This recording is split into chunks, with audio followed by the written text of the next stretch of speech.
What was your biggest "we need to leave now" moment?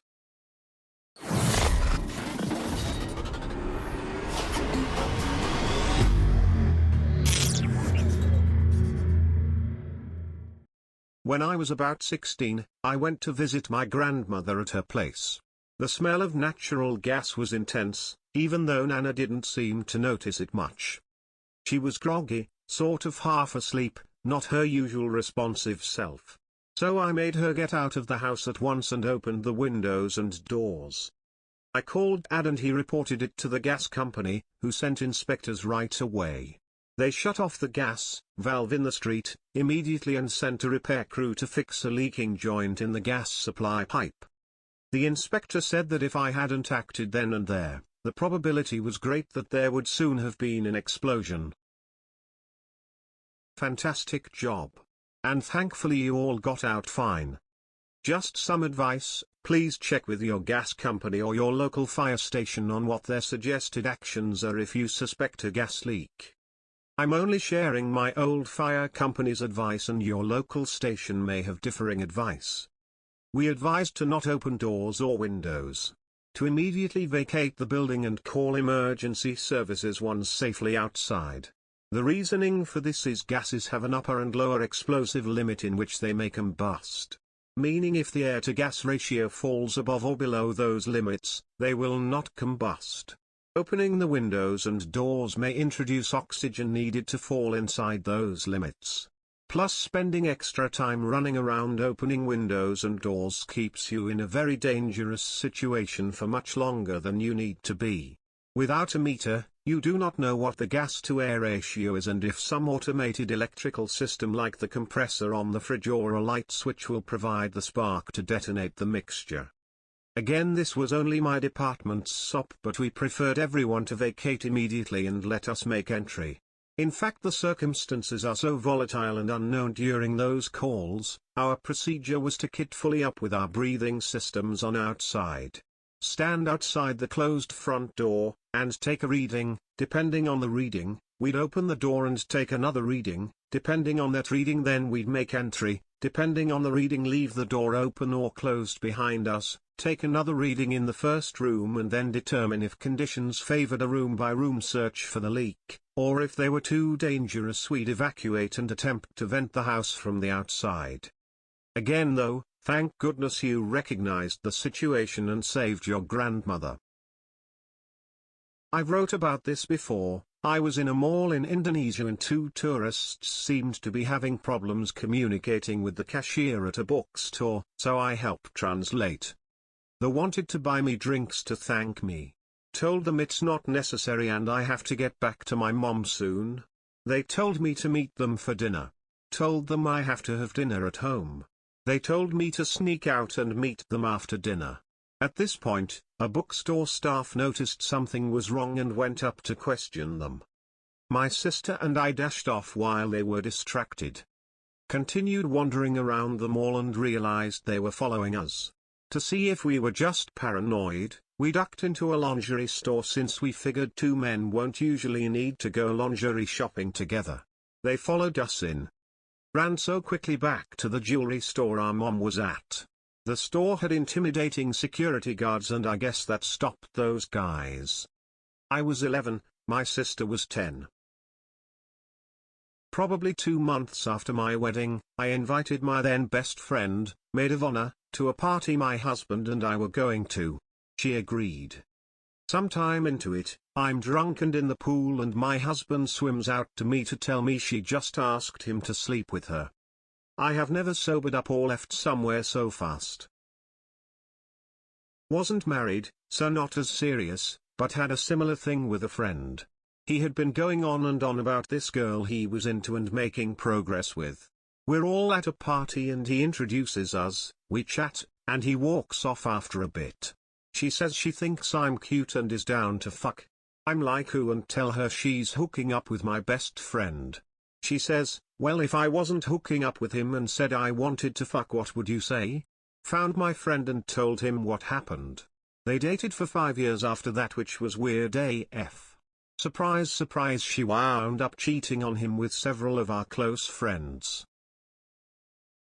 Showed up to a party, some people were outside fighting, my GF at the time, and I decided to leave.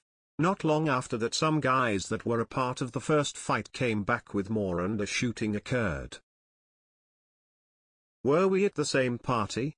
At mine, I had left to go rest in my car across the street from the house when two rival gang members started brawling on the one near my car. I texted my friends we gotta go. A couple seconds after heading down the street we heard gunshots. See, my wife doesn't get this shit. She was born and raised overseas with no guns. She got mad at me once because I choked this guy out in the street. He was attacking someone else, then told her we needed to leave the area immediately. She was really hungry and all the good little restaurants were right there, so she got pissed as fuck, insisting that I'm paranoid. Woodstock 99. Felt the energy of the grossly overpacked crowd, the building rage, and looked my friends and said we need to go. They stayed, I left. Shortly after, fired and riots started and my friends lost everything they had with them. Tents, clothes, food, everything. When you have 300 gay people shoulder to shoulder in 104-degree humidity and charge $4 for a bottle of water and have half as many bathrooms as needed, you're gonna have a bad time. WS99 survivor here 2/S. Went with my GF, now wife, and another couple. We really wanted to see RHCP, but didn't care for any of the other bands on the last half day of the show. We left that morning and got stuck in 8 hours of traffic. We intended to make it all the way home that day, 6-hour drive, but with the traffic we were exhausted and found a motel room in NY at dusk. Turned the news on to see the riot, fires, and 24-hour traffic jam. That concert organizer should have gone to jail. We were underage, and beer was cheaper than water, which we had no problem buying. We left because we were broke just from trying to survive. The water and restroom situation alone was criminal. Remember the blue mud people? In the original Woodstock, it rained and people played in the mud. At WS99, they knocked over the porta potties at the top of the hill and people started flinging blue-tinged sod in the air. Everyone leaving Dave Matthews Band looked like a Smurf but smelled like Gargamel. Good times. WS99 fellow veteran. If you were there when the Frisbee cases were broke open, that was pretty memorable as well. Not sure if they were free or supposed to be purchased, but many people were whipping Frisbees straight into the air. Imagine several hundred just raining down around you. Too many to keep track of. That sounds somewhat dangerous, but as the Frisbees hit the pavement they would crack, imagine that. Then they'd get whipped in the air again. Now you're dodging Frisbees raining down with sharp edges. Met this cute girl at a party. Spent the whole night dancing and flirting. Offered to drive her home and she agreed. We were making out in the car in front of her house when another car pulled up with their headlights beaming at us. I ask if that's a neighbor and if we're blocking their driveway. She replies, no, that's my husband. Husband's car door opens and I noped the fuck out of there. Dropped her straight back at the party and never saw her again. Her excuse was that they were separated and he shouldn't have a problem with it. I sure wasn't sticking around to find out. You and I have a similar story with very different endings. She went to a party to find someone to kick her ex-boyfriend's ass. Edit, I didn't know about this part until after. I just went home with her to smash. I pulled into her driveway and a car blocked me in, and 4 guys pulled up on me. I had no idea what was going on, and before I could get 2 words out one of them smashed a 40 ounces bottle over my head. Somehow I managed to stay on my feet and put up enough of a fight. They ran off. Likely had a lot to do with all the blood. My socks were soaking wet. So I was waiting at the train station to pick up a friend of mine. I was early, so I decided to stand in the sun right outside of the station. A guy with a bicycle walked up to me asking in broken English if I knew how late the train would arrive. After I answered the question, he stayed around and started talking to me. Now I know that's not weird at all, but the things he asked and the way he acted and looked just gave me a creepy vibe. Eventually he asked if I would walk with him while he dropped his bicycle off. I didn't want to because the place to store bicycles at this station is very secluded, and to be honest I didn't want to be alone with this guy. So I noped out and walked into the station. He started yelling at me, calling me names, but at that moment the train came in and it got very busy. So he left. A few months later I read this article in the local paper about a girl being raped at the station. They had put a drawing of a guy next to the article as he was not yet caught.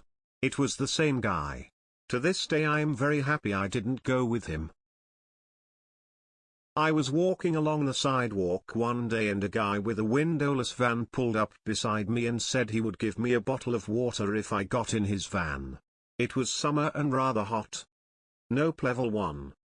I declined and continued walking, and the guy started shouting and screaming and beating his steering wheel, yelling over and over again, it's free, how can you say no to something free? Nope, level 2. I got to where I was going, which was only a few blocks farther, and was a gas station, and had a lovely drink there while talking to the cashier, who was a friend and reported having the exact same situation happen to her. Nope, level 3. By chance I was still there, well, back there, late that evening when the shifts changed and the incoming cashier reported a strange windowless van idling in the back corner of the lot, out of the light. No level call the police reached, but as it happened, a rather sizable dude was in the area, overheard us swapping stories, and announced he was gonna go take care of it.